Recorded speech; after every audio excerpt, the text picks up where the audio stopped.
Nothing is going on. I think I imagine what your first question is going to be. So, Actually, go ahead. You know what? I'm going to surprise you because I don't want. Before we get into the long back and forth about Rafah and the ceasefire, I want to ask you if you can just answer this simply and straight about the Israeli closure of Al Jazeera. What is your response? So we have seen the announcement from the government of Israel about closing Al Jazeera. We have made quite clear that we support media freedom all around the world, including in Israel, and that we are quite concerned about this action.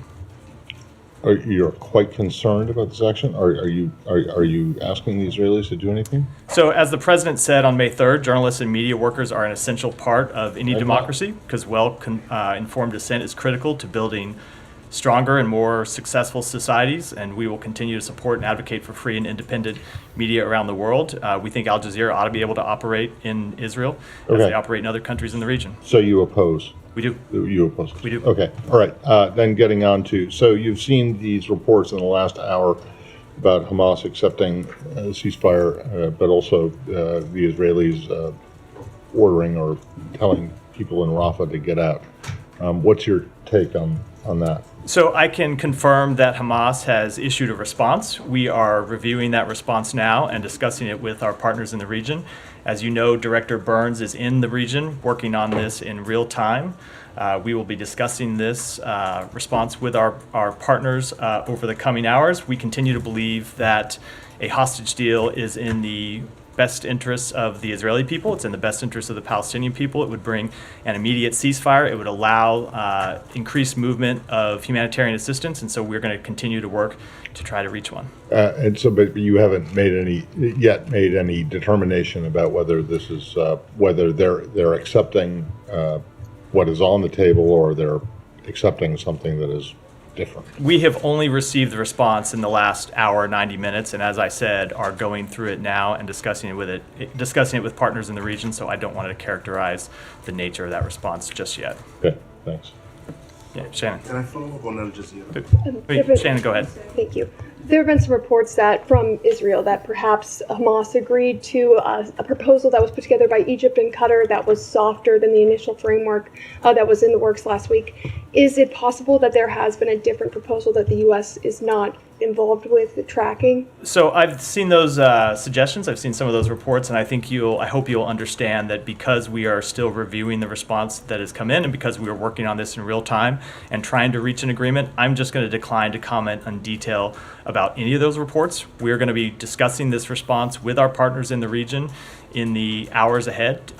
It remains our top priority to try to reach a ceasefire agreement that will lead to the release of hostages, that will allow a surge of humanitarian assistance both into Gaza and allow it to move around inside Gaza. But I don't want to comment on any of the various reports about what they might have been responding to until we've been able to go through it in detail and come to a full understanding and discuss it with our partners. And can you say at this point, maybe you can't, but Hamas's political wing and their militant wing, are they on the same page here? Do you feel like this is a response that at least indicates where the entire group is? I'm just not going to speak for Hamas at all. As we have said for some time, there has been a significant offer on the table.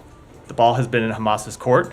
We have made clear that they should accept that offer, that Israel made significant compromises, showed that they wanted to reach an agreement that would lead to the release of hostages, that would bring an immediate ceasefire, and we have hoped that Hamas would take the deal that was on the table. Now, as to what's in their response, what it looks like, we're going to review that and withhold judgment until we've had a chance to conduct a full review. Sean. Ask about the threatened Israeli offensive in Rafah. In the hours before this, there were lots of reports about evacuations, not just reports, but Israel is talking about evacuations from Rafah. How does this? What's the U.S. message in this now? Do you think that Israel should hold off on any operations in Rafah as we discuss this response? Of course we do. We've made quite clear our position on Rafah for some time, which is that we cannot support an operation in Rafah as it is currently envisioned. We have made clear, the Secretary made this clear in his conversations with Prime Minister Netanyahu and other members of the Israeli government last week, that we have not seen a humanitarian plan that is credible and that is implementable. And we believe a military operation in Rafah right now would dramatically increase the suffering of of the Palestinian people would lead to an increase in loss of civilian life, would dramatically disrupt the delivery of humanitarian assistance, all of which is coming through, I shouldn't say all, but the great majority of which is coming through Kerem Shalom or Rafah and is being distributed inside the Rafah area. If you think about what it would do when you have people moving north to places where internal distribution lines are not currently set up, and you're going to have to try to reestablish those in the middle of conflict in Rafah. We think that would be very difficult, if not impossible to do. So even absent this latest response, we have made clear that we do not support Israel launching a full-scale military operation in Rafah. Sure. I mean, you just said it in terms of that's the standing U.S. position on this, but has there been any communication with the Israelis about, I mean, in the past hours or so, about the response from Hamas and how this affects the situation in Rafah? Is there a message? I'm just not going to get into our those conversations. As I said, we just literally in the past hour, 90 minutes, received that response from Hamas in the first place. Of course, we will be discussing it with Egypt, with Qatar, with Israel, the three countries with whom we have been working throughout this negotiation process. But I don't want to get into the timing of those. But obviously, if those conversations have not already started, they will be ongoing in the next several hours. Mara. Matt, under the current circumstances, do you still think a ceasefire is achievable based on what you know coming here? What do you mean? Is a ceasefire achievable? Like a ceasefire is what we are trying to achieve. Yes, but I mean, over the weekend there was a quiet impasse, and right now Hamas has accepted it. But from Israel, we're hearing that that's not the proposal that we've sent. That's a softened version that throws the whole thing into doubt. And I think I'm just wondering, what's your sense? A ceasefire is absolutely achievable. There has been a deal on the table, a proposal on the table that would achieve an immediate ceasefire and the release of hostages. Now, as for Hamas's response, which I think gets to your question, again, I don't want to characterize it in any sort of detail until we've had a chance to review it in depth and talk with our partners in the region about it. And one thing on the humanitarian aid, last week when Secretary was in Israel, there was an increased emphasis during his trip on the delivery of humanitarian aid. We visited Kerem Shalom, which got shut down over the weekend after the Hamas attack. But can you give us a sense of what a Rafah offensive, how that would impact all of Gaza? Because there are issues with distribution in the north. If we have a Rafah offensive in the south, could there be any meaningful humanitarian aid delivery in the north? So let me just speak broadly to all of Gaza first, and then I'll come to the north. So certainly a Rafah operation would make it incredibly difficult to sustain the increases in humanitarian assistance that we have been able to deliver over the past few weeks since the president's call with Prime Minister Netanyahu on April 4th. You have seen an increase in the number of trucks going in through Kerem Shalom. You have seen an increase in the distribution inside of Gaza, including inside southern Gaza. All of that would be put in jeopardy by a Rafah offensive because obviously, just look at what happened in the past 24 hours when you saw Hamas rocket attacks on Kerem Shalom that led to the death of 3 IDF soldiers and led to the closure of Kerem Shalom. If you had an ongoing kinetic military operation, it doesn't take a genius to figure out the impact that would have on the delivery of humanitarian assistance, not just through Kerem Shalom, not just through Rafah Gate, but of course inside all of Rafah and all of southern Gaza. Now, separate from that, we have been working on standing up additional delivery mechanisms to get aid directly into northern Gaza without having to go through Kerem Shalom. Not because we anticipated an upcoming Rafah operation, but because it's so difficult to get aid through Kerem Shalom and then move it all the way to the north of Gaza. So that's why you saw the opening of Erez Crossing, which is something that the president insisted on and something that we achieved last week when the secretary was there first in Jordan and then in Israel. So you can have trucks move directly from Jordan through Erez Crossing in the north, not have to go all the way to Kerem Shalom, come back up north. You saw Ashdod port opening, so goods can come directly from Ashdod and go in through a northern crossing, and it's why we're standing up the maritime operation. So there will be ways to get humanitarian assistance into northern Gaza directly. We have been working on those because it's important to do so, because we've seen how difficult it is to get aid from southern Gaza into northern Gaza. It's hard to speculate what the impact of a Rafah operation would have on the delivery of that aid to northern Gaza, but certainly you can say without a doubt that it would dramatically impact the delivery of humanitarian assistance in southern Gaza. Just going off of that for a second, you said earlier, reiterated that the U.S. doesn't support a full-scale invasion into Rafah. What about a limited invasion into Rafah? So I'm not going to speculate on the types of military operation. It's not speculating. The Israeli government has said limited. I'm about to answer, Kylie. So there are proposals that we have put on the table, and this is why I'm not going to talk about some of this publicly. There are proposals that we have put on the table to the Israeli government that we have discussed with them that we think would be a much more limited, much more targeted, much more effective way of achieving their legitimate military objectives, which is taking on the Hamas battalions that are remaining in Rafah. Those look very different than the types of operations that we have seen proposed publicly by the Israeli government, and I think I'll leave it at that. So just to be clear, what you've proposed to them isn't your understanding of what they're planning to go ahead with in the near future? I'm not going to speak to what they might be planning to go ahead with. I'll let them speak to that. We've seen the announcement they made today about evacuation orders for not entire southern Gaza, not the entire Rafah area, but for a significant portion of it, 100,000 people. And of course, we have concerns that any evacuation at all in such a crowded area, if you see 100,000 people move, you're going to see other people in the next area move as well, which of course is something that you want to see happen if there's a military operation. But the problem now is there's such limited places for them to go inside Gaza, and there is no effective way to distribute aid to them and make sure they have access to shelter, access to sanitation in the places that they would go if, say, you had hundreds of thousands of people moving from Rafah. And then, without characterizing the Hamas response, given you guys are still reviewing it, would you say it's a hopeful sign that they have given a response here? I think that would be characterizing it, so I'm going to decline to do so until we have completed that review. And when do you think you'll be able to complete that review? When should we expect an assessment from the administration? The Director Burns, as I said, is in the region literally working on this right now. I don't want to put a timetable on it, but it is something that is a top priority for everyone in this administration, from the president on down. You saw that the president had a phone call with Prime Minister Netanyahu today. Achieving a ceasefire deal that would lead to the release of hostages was one of the top priorities of the Secretary's trip when he was in the region last week. So everyone is focused on this. Everyone is trying to get a deal over the line. Thank you. Last week there was some reporting that the Biden administration had put a hold on a shipment of US-made ammunition to Israel. Have you seen that report? Can you comment on its accuracy? I have seen on that report. As is usually the case, we don't comment on specific cases of arms transfers, and I'm not going to do so here. Thank you.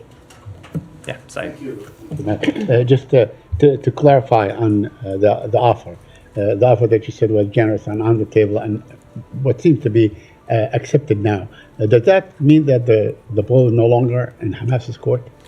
Saeed, it's impossible for me to answer that question without characterizing the response that Hamas has given, which I'm not yet willing to do. Okay, all right. On Al Jazeera, now we know that Israel is accusing the correspondents of Al Jazeera, our colleagues, who are Israeli citizens, by the way, accusing them of incitement that goes back many years and all these things, a crime that is punishable by imprisonment. Are you worried that these correspondents might actually be imprisoned by the Israelis? And if they are, what would the government of the United States do? So I'm not going to speak to those specific allegations. It's not something that we've reviewed in detail. We would have to do that. I'm certainly not going to speculate about what we might do in response to an action that has not yet been taken. I will just reiterate that when it comes to the decision to shutter Al Jazeera's operations in Israel, it's something that we are concerned by. We support the work that journalists and media do. We have had, I don't think it's any secret that we have had our differences with Al Jazeera over the years, including some of the ways in which they cover this conflict. But we support the free media conducting their operations everywhere in the world. Yeah, I think most countries have had an issue with Al Jazeera. Let me ask you about Rafah. Now, the movement, 100,000 people and so on. Now, how many would need to move before Israel can go in and legitimately go after Hamas's position? I mean, the area is so small. Al-Mawasi, where they are moving and so on, just meters, maybe kilometers away. What would prevent, let's say, Hamas fighters or Hamas leaders and so on to actually move, to another place? They allegedly have a network of tunnels that would allow them to do that, and so on. And then, we have the same kind of situation. We see the Israelis saying we want to go after them in that area. I mean, how do you read this whole situation? So that is not really a question I can answer. I will just make clear, as I have already, and as others in the administration, including the president, including the secretary, have on a number of occasions, that a major operation in Rafah is not something that we can support. And finally, I asked on Thursday about Dr. Adnan al-Bursh. I was wrong. He wasn't shot. He died, and some say under torture and so on. I know that your colleague at the White House said what she said, that she was saddened and all these things. But have you followed up on this issue? How do you follow up on it? And because apparently they are keeping his corpse. I mean, they're not turning it to his family or others and so on for proper burial. It is one that we have raised with the government of Israel. I don't have a response to read out. We have made clear with Israel, as we have made clear publicly, that they must treat all detainees humanely and with dignity in accordance with international humanitarian law, and that they must respect detainees' human rights, and also that they must ensure accountability for any abuses or violations. Thank you. Yeah. Hi, Matt. Since they took all the Al Jazeera questions, I'll skip mine. No problem. I just want to... Alex, did you have something? No. Just I just want to, because I'm a little bit confused, if you can clarify. So the Hamas response is not on the general's proposal. It's not accepting this proposal. I think I made clear I'm not going to characterize their response one way or the other until we've had a chance to fully review it, digest it, discuss it with our partners. All right. My second question is about the pier that the United States is conducting. We believe we have in our reporting that it is close to being operational. Can you just tell us how this pier will operate? I mean, who will have the upper hand in making this? So it is something that we have been trying to complete as soon as possible. And when I say we, I mean largely our colleagues at the Pentagon who are constructing the pier. We've been involved in liaising with humanitarian groups that will be involved in the distribution of humanitarian assistance once it comes in to Gaza. But with the actual timeline for the launch of the pier and its operation, any details, I'm going to defer to the Pentagon to comment on those in any detail. By the way, on the pier itself, it was said over the weekend that it was moved to Ashdod because of some high winds and waves and so on. Do you have any comment on that? I'm going to defer to the Pentagon for any of those operational kind of details. They're the ones that are responsible for constructing and moving it and ultimately launching it. Michelle, go ahead. Do a few more in the Middle East before. Did you ask Qatar to expel Hamas leaders from Doha, and is it the time for these leaders to leave? I am not going to speak to private diplomatic conversations. As we have said a number of times, the Secretary in his conversations has made clear with a number of partners in the region that any relationship they have with Hamas, any influence they have with Hamas, they should use to make clear to Hamas that it needs to accept a ceasefire deal that includes the release of hostages. And he has also made clear publicly that at the end of this process, there can no longer be business as usual with Hamas as existed in too many places before October 7th. And I think I'll decline to comment any further. Thank you. Any more in the region? Yeah, go ahead. Go ahead. Thank you. For World Press Freedom Day last week, the Secretary did put out a statement about that. I'm just curious as to why there was a decision not to mention the Gaza war. Granted that many journalists are being affected by a lack of press freedom around the world and also being killed in various conflicts, but there was a substantial number of journalists that were killed in Israel and Gaza at the end of last year. Was there a reason why that wasn't mentioned? No, the Secretary has spoken to that a number of times, including in the region, including speaking directly to the colleagues of journalists in some instances who have lost their life tragically. We mourn the death of every journalist. You've heard the Secretary speak to the fact that it is because of journalists in Gaza that we see what's happening, that the world knows what's happening. And so we support their work. We want to see it continued. And we mourn the loss of every journalist and have spoken to that many times since the outbreak of this conflict. Thank you. Just one Yeah. more on it, just on Kerem Shalom. Yeah. Is it your understanding that the Israelis have agreed to reopen it after the attack that happened on Sunday? So yes, that was it. If you looked at the readout from the president's call, it but- noted that the prime minister had agreed to open it in that conversation. Okay, because, the secretary was just there on Wednesday. And you believe that Kerem Shalom is critical, It is- with or without a Rafah It is operation. Kerem Shalom is absolutely critical to the delivery of humanitarian assistance in Gaza, especially in southern Gaza. Now that we've stood up operations in the So north, is it But, open now, do you know? I do not know if it's been reopened. I'll say it was an incredibly cynical act for Hamas to attack Kerem Shalom yesterday, knowing that Kerem Shalom is the linchpin to the delivery of humanitarian assistance in Gaza.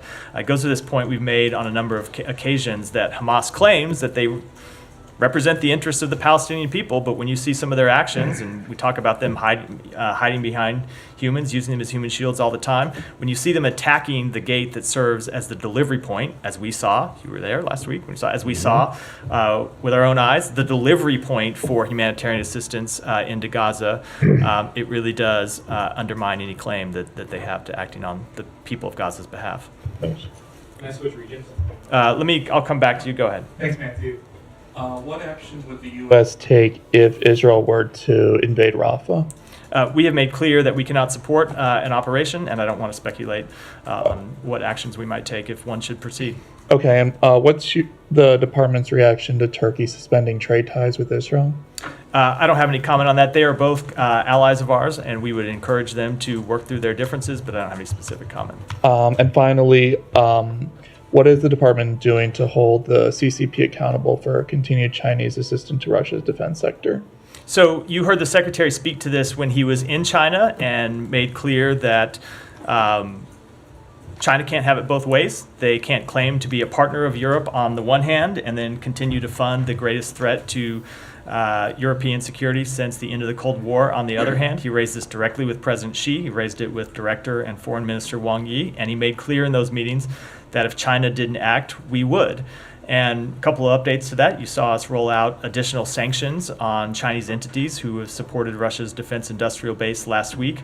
And then I want to note that we made clear that it is not just the United States that is concerned about China's activities, but it is also our partners and allies in Europe. And President Xi is in Europe today, meeting with President Macron, meeting with the President of the EU. And if you noted the comments from the government of France, they very much intended to press this same case with President Xi and make clear what a threat they see it the way we see it, which is that it is a threat not just to Ukraine, but it is a threat to European security. And we think it's important that our allies and partners stand strong in sending that message as well. Just one more. Yeah. What is the department's message today, given it's Yom HaShoah, Israel's Holocaust Remembrance Day, especially with Israel having suffered several months ago the largest single-day massacre of Jews since the Holocaust? And I know the secretary. The secretary put out a statement on that yesterday where he reiterated what has been our continuing message, which is never again. And I think you'll see this president speak to this further. Matt, can I piggyback off? He would go ahead. Thank you. For a more limited operation in Rafah, and you're working on a ceasefire with your partners. What comes first? I mean, you share the objective, you said, with the Israeli that they have to defeat Hamas in Rafah. But since you are working on a ceasefire, it's a little bit confusing. What you support, what's the priority here? Our immediate objective is to achieve a ceasefire that alleviates the suffering of Palestinian people, that secures the release of hostages. And then we want to build that ceasefire, as we have made clear, into something more sustained and something longer lasting. I'm a little bit of a bind here because I can't really speak to the options that we have proposed to Israel. You can see why we would want to keep those confidential, but we have proposed options that we believe are more effective and would be more effective in dealing with the threat that Hamas poses, and those are options that they could pursue, and I think I'll leave it. Unfortunately, I have to leave it at that. One more question. In case these negotiations fail, are you preparing for a worst case scenario that the Israeli goes into Rafah, and this lasts until the fall? Of course, we are prepared for every scenario, but I don't think I wanted to read out what actions we might take. Yeah. Well, Agent? that's a fair point, Matt. Every scenario that you can reasonably What predict, happens we if, prepare for. aliens come down? That's why I said every scenario you can You're reasonably prepared for predict. that one, If too? that happens, I'll run to the hills right behind you, probably. Nike, go ahead. Are we ready to move on to different region? Sean, go ahead. I know you. Sorry, Nike, I tried. It's The record reflect, I called on you, and Sean, the Yes, head of the State Department Correspondent Association, stepped on your question. Exactly. Well, gladly defer to Nike. Gladly defer to Nike after this. I presume you're probably not going to answer this, but the just For a question I'm not even going to answer. Exactly. Too. Sorry, go ahead. But just a couple of moments on a serious note. Just a couple of moments ago, the Israeli army is saying that the evacuation orders that it issued earlier, confirming that this is preparation for a ground invasion. I know they've been speaking about a ground invasion, a ground operation in general terms for some time. Do you have any further comment on that? I mean, whether you have signs that the Israelis are actually going ahead imminently with the ground operation? I'm just not going to speak to their military activities. We have made quite clear that we oppose a military operation there, and I'm going to leave it at that.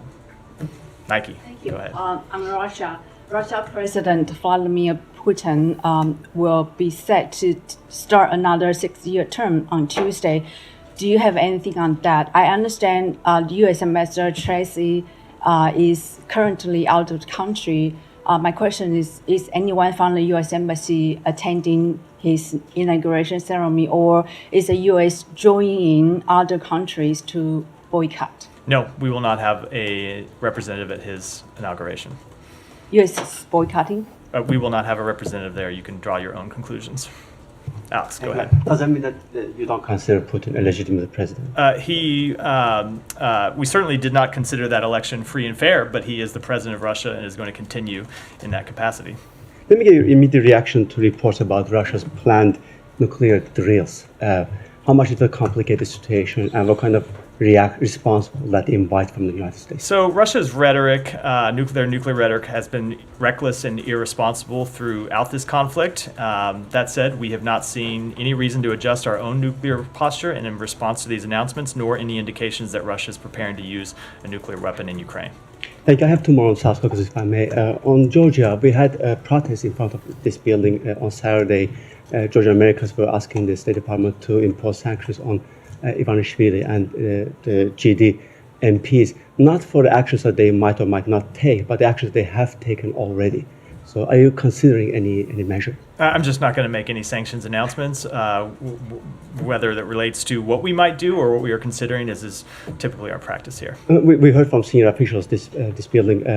It feels like you guys are expecting some U-turn in this case, or some off-ramp, by suggesting that Ivanishvili might be misinformed. So all the statements we have heard from him are not his or reflecting his viewpoints. Is that a reflection of what we have heard from them? I'm not going to characterize at all. We are going to keep pressing our case, which is we believe that the law that they are considering would put Georgia on a precarious trajectory.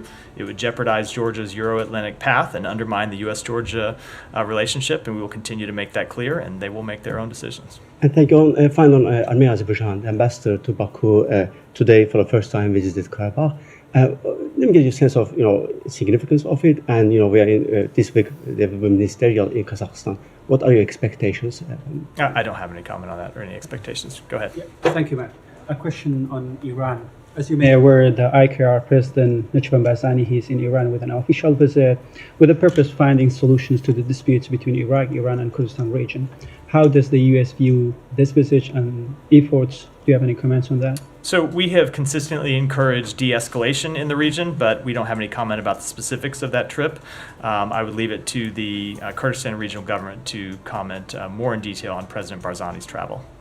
And one more question. Do you think that having these kinds of discussions with Iran could help and leave any impacts on the Iraqi stability? Because we witnessed they attacked the Iraqi Kurdistan, and there were a lot of tensions between these two capitals? So I don't want to speak to these specific conversations, but of course we have always encouraged any conversations that would lead to de-escalation and would lead to further stability in the region, including vis-a-vis Iran, which of course has been one of the greatest contributors to instability in Iraq and elsewhere in the Middle East. And last question, as we are speaking of Iran, minutes ago, the Iranian foreign minister put a post on X, and he said that we send Hamas response to the plan proposed by Egypt and Qatar.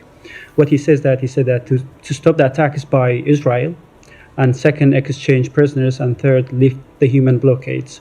And now the ball in the opposite court. We are honest with in our intentions. This is what he posted. So how do you see the Iranian role in bringing the Gaza conflict into the end? And bringing a Gaza conflict to an end, I've seen no Iranian role in bringing a Gaza conflict to an end. You've seen Iran be one of the greatest instigators of this conflict in the first place, from financing Hamas and supporting Hamas to financing and supporting Hezbollah and other groups that have contributed dramatically to instability, not just when it comes to attacks on Israel, but when you look at their proxy, the Houthis, and attacking international shipping and greatly destabilizing the region. So no, I don't see Iran playing any kind of productive role. They are not that would be completely out of character for them. They are not honest with their intentions, what he said on his post. They're not what? Honest with their intentions.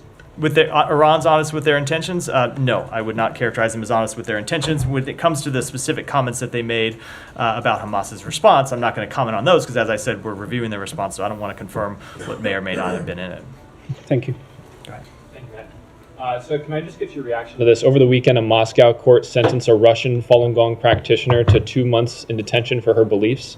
It's the only other country outside of communist China to incarcerate a citizen for the meditation practice. Jake Sullivan said that he wasn't surprised by this, as China's, Russia relies on China's economic and technological support. So given these circumstances, what's the State Department doing to address the broader implications of the spread of China's persecution of Falun Gong into Russia, possibly in exchange for support? Let me take that back and get you a specific response, since it relates to this one case that you mentioned. Thank you. Yeah. Go ahead. A little over a week ago, China held unity talks between Hamas leaders and Fatah, sir, and they, I think it resulted in them just saying that they're agreeing to keep talking. Yeah.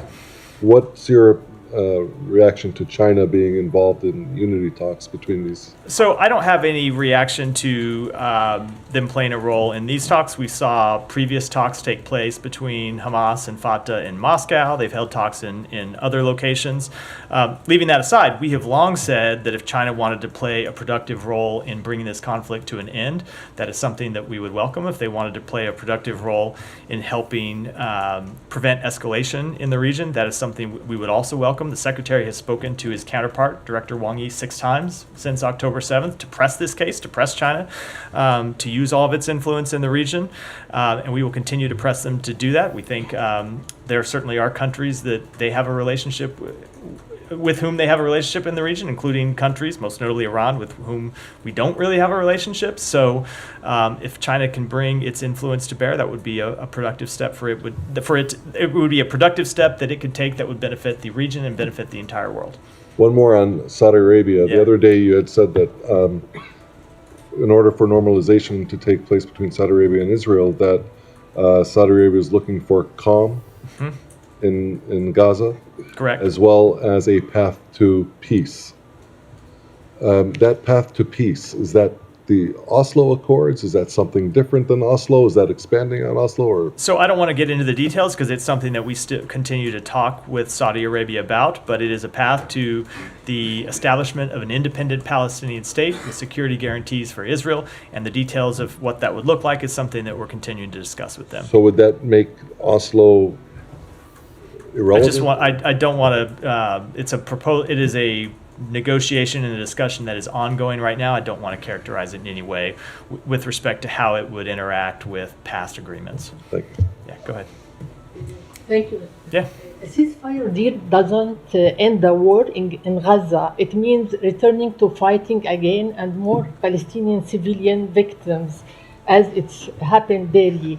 10 of thousands have already murdered due to the bombing and the famine imposed by Israel, most of them children and women. My question, why the U.S. doesn't intervene to stop the war completely? I mean permanent ceasefire, especially that the Palestinian civilian killed with the American weapon. So we have been working incredibly hard, it's been the focus of most of this briefing, to achieve an immediate ceasefire that would stop the fighting in Gaza and would alleviate the suffering of the Palestinian people, those who have died as a result of the conflict, and also those who are suffering as a result of lack of humanitarian aid or inability to access humanitarian aid. Now, that's the first step. We want to get an immediate ceasefire, and then we do want to see it turn into something more durable. We're going to try to work to bring this conflict to an end as soon as possible. That said, and I know I've hammered on this in the past, and the Secretary has hammered in the past,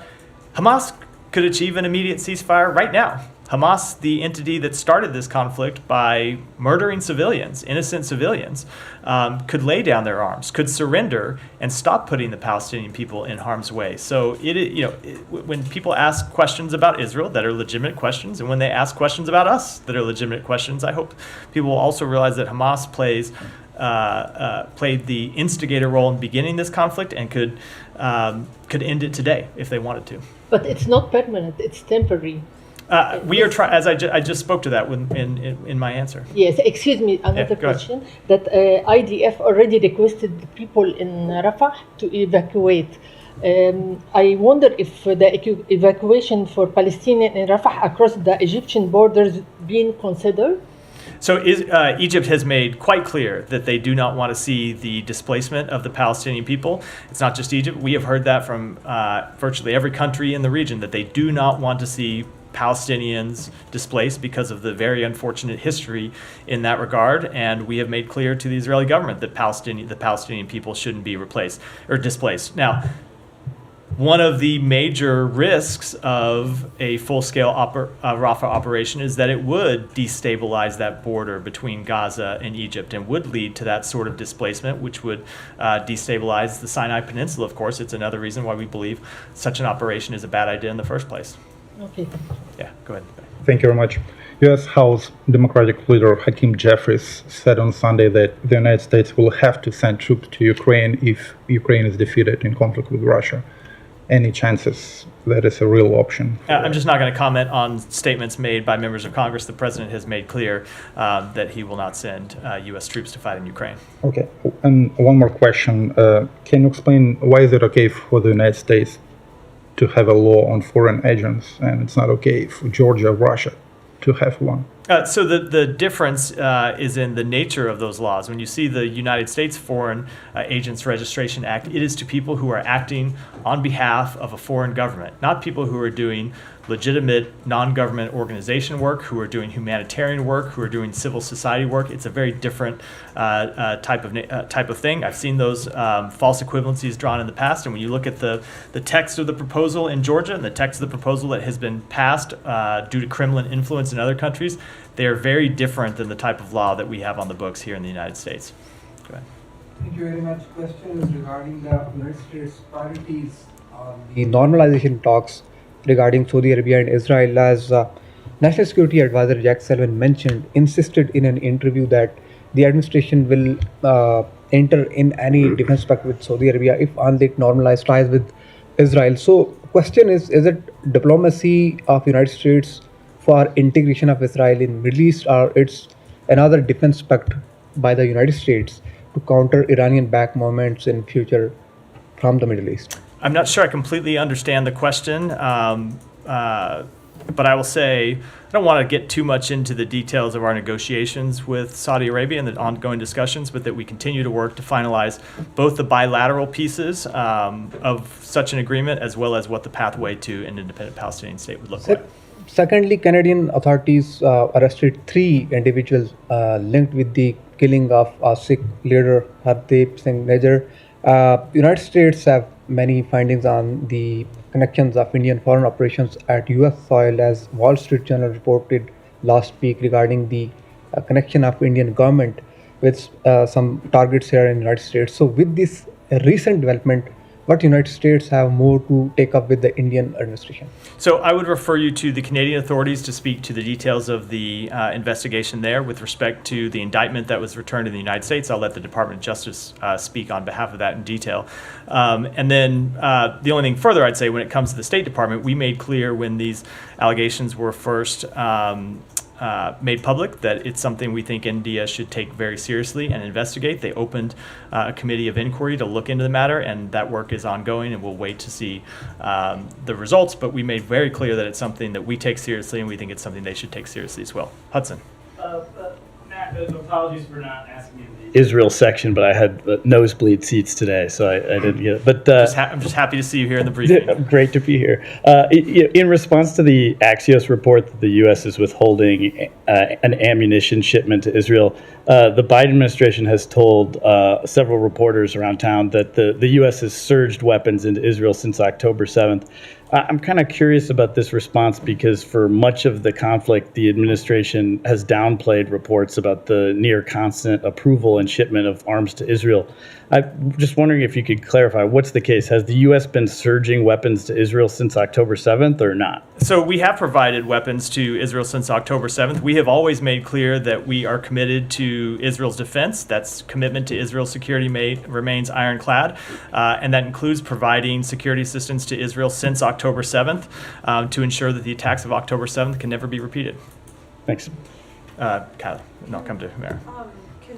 Can you just provide us an update on the NSM 20 report and if it'll go to Congress on time when it's due on Wednesday? The only update I have is that we continue to work on it, and we'll have more to say about it later in the week. You can't say that it's on track to be delivered on time? It's on track. We're working on it. I just don't have any updates. It is our intention to provide it on time, and we'll have more updates as we get closer to the deadline. Two quick questions on it. I know you don't want to get into it, but I still have two questions.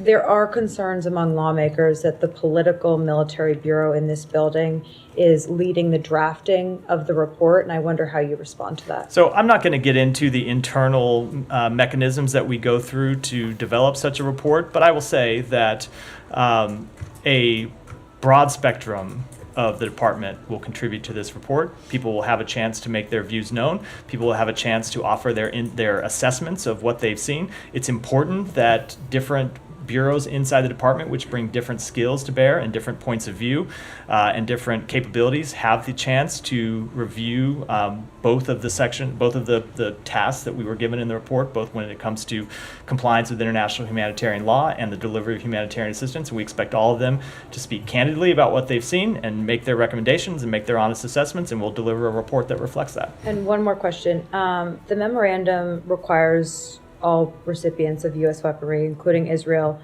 to make assurances that they're using those weapons, quote, in a manner consistent with all applicable international and domestic law and policy, including international humanitarian law and international human rights law.